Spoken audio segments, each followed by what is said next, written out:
So I was just minding my business, chilling out, doing my dailies.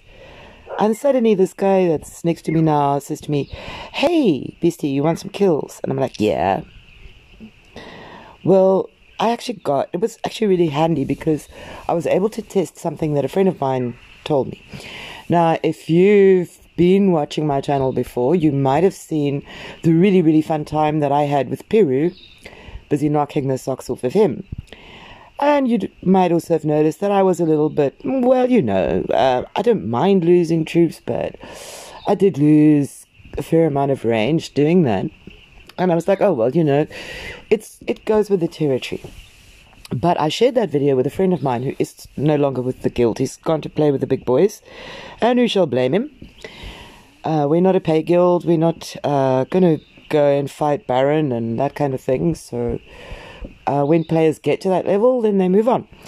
And I've known this guy since he was exactly the same might as me and we had the same gear. So I said to him, this is what I did. And he said to me, "Where are your sprinkles?" And I'm like, "Sprinkles?" And he says, "Look, if you're going to attack with ranged, then your range are going to hang back.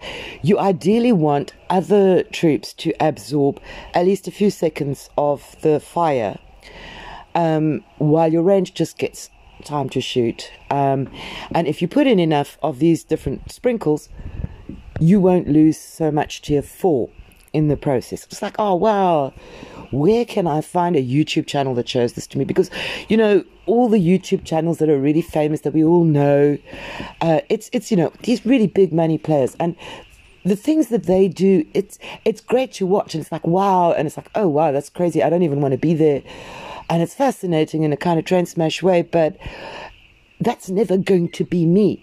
I don't actually pick up any tips or tricks there, or not a lot, because I'm not a heavy pay player. So where can I find something for, somebody at my level? And he said he doesn't know. And I mean, this is a guy he was my mate. I guess everybody was my mate at one point or another, no matter how big they get. But yeah. And he's always been a big fan of YouTube. He couldn't recommend an intermediate kind of channel for me to watch. So, I'm hoping this will help somebody. And do feel free to add comments if you think you can contribute. But anyway, so his advice to me was use sprinkles.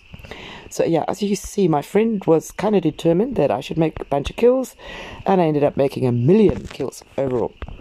This guy was the most interesting, specifically because he is tier 4. He didn't have as much as Peru, but he had a reasonable amount. And I decided to test the idea of setting sprinkles. Now, if you look there, you're going to see I've got 30k dead. Now, ordinarily, I would say, if I was attacking straight ranged, I would be expecting 20k of that to be tier 2. And maybe 25k, and the rest would be tier 4. But I used the sprinkles. So let's see if my friend's opinion worked. Remember, he said, throw in the sprinkles, go in Cav Wedge, then your other troops, the little bits and pieces. And I used low tier troops. I used some tier 3s that I want to get rid of anyway, if I remember correctly. And how did that actually work for me in the end?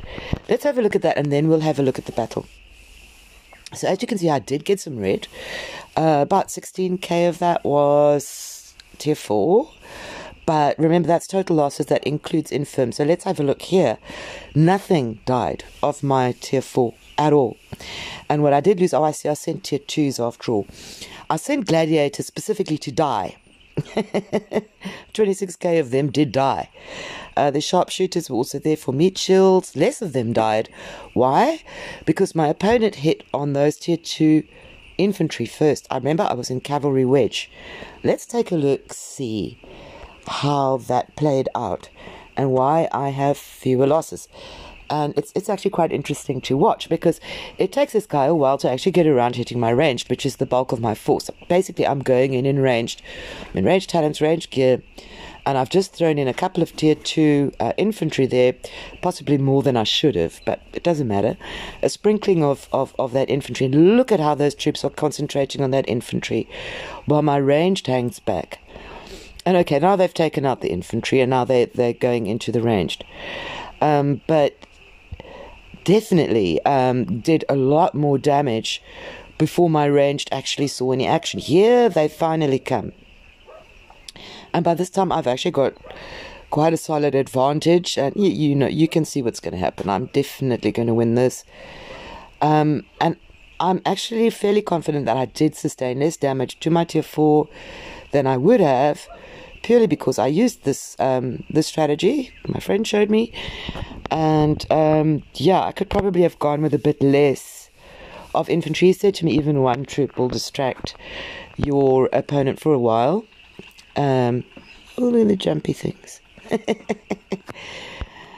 And so yeah, that was an interesting state of affairs, and it's a tip. This is a tip that will help people kind of my size or smaller in between losing less troops when they fight. You put your targeted troops rather at the back and put something in the front for distraction value when possible. And of course ranged is kind of different to everything else, but so there we go.